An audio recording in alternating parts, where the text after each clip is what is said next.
اعوذ بالله من الشیطان الرجیم بسم الله الرحمن الرحیم. ګرانو کتونکو بختروان حساس یو ځل بیا د یو نوي پروګرام سره ستاسو په خدمت کې حاضر دی. ګرانو کتونکو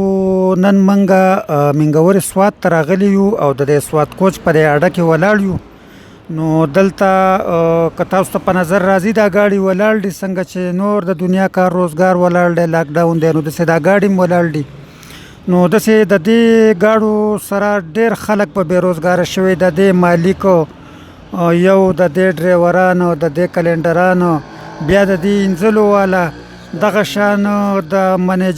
منیجران شو، چوکیداران شو، د دې سره مصریان هم د غوم روزګار په ټپه ولاړ دی. نو دلته د دې سوات کوچ د منیجر صاحب دی، نو د ده نه تپوس کوو چې یاره د دې لاکډاون د دیو په دې کاروبار باندې څومره اثر اچولی دی او د دیو څه مشکلات دي. منیجر صاحب تاسو ته پروګرام کې هرکلی وایو. اعوذ بالله من الشیطان الرجیم بسم الله الرحمن الرحیم. زه تاسو ته هرکلی وایم او شکریا ستاسو ادا کوم چې تاسو راغلی دلته. او باقي خبره دا ده چې لاکډاون شروع دی او د حکومت په یو اواز باندې موږ خپل ټریفک بند کړی دی او د هغې سره سره دا ده چې موږ منیجران دي، منشان دي او ډریوران دي، کلنډران دي، انځلو والا دي، دې سره دا ټول چې دي هغه بېروزګاره شوي دي. خو د اوسه پورې نه حکومت څه تپوس وکړو، نه بل څوک راغلی دی چې یاره موږ تپوس یې کړی چې دا ګاډي ولاړ دي، دا ګاډي خرابېږي او دا داسې خلک دی چې ګاډی چلیږي دې ته دیاړي میلاویږي، د هغې نه علاوه چې ګاډی ولاړ دی نو نه دیاړي شته، نه نور څه د هغې څه روزګار شته چې هغې پرې خپل د کور چوله وچلی.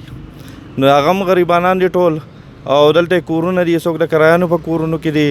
هغې نه علاوه دا ده چې یوازې د کرایانو مسله نه ده، کور هم د بیماریانې دي، بلا مسلې دي په دې کې د خلکو. نو هغه دپاره د خلکو سره پیسې پکاري او پیسې شته دی نه. د هغې لپاره بیا دا ده چې موږ درخواست کوو، حکومت ته درخواست کوو، ایم پی اے، ایم این اے او ګاډي مالکانان، ټرانسپورټ چې کوم وزیر دی ټولو ته زموږ درخواست دی چې د دې ټرانسپورټ والي هم تپوس وکړي، د دې لپاره دې هم څه کوټه وباسي او دا ټول غریبانان خلک دی که دوی له څه ورکړي نو دا ده چې د هغې پرې د کوره کار روان شي. ګرانو کتونکو څنګه چې منیجر صاحب ووی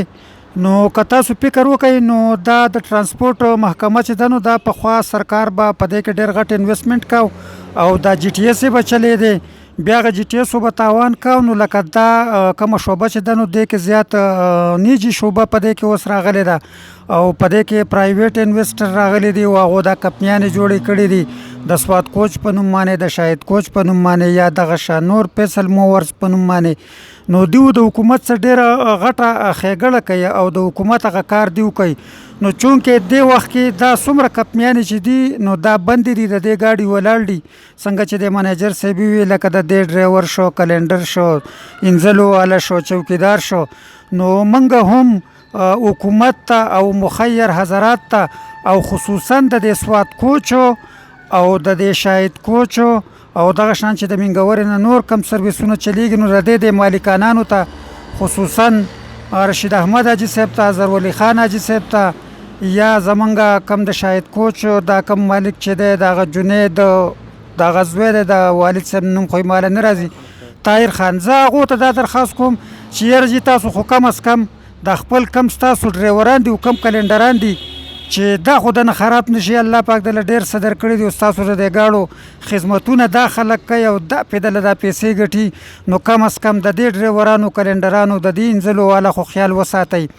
او د دیو سم مرسته وکئ چې د دیو بچي وږي پاتې نشي، د دیو بچي د علاج نه محرومه پاتې نشي او دغه شان نور هم په چمګاونډ کې د غریبانانو خلکو سم مرسته پکار ده. نو ګرانو کتونکو دا یو څو خبرې مو وکړې، که زمونږ یوټیوب چینل بختروان حساس تاسو نه یې سبسکرایب کړی دا ورسره سبسکرایب کړئ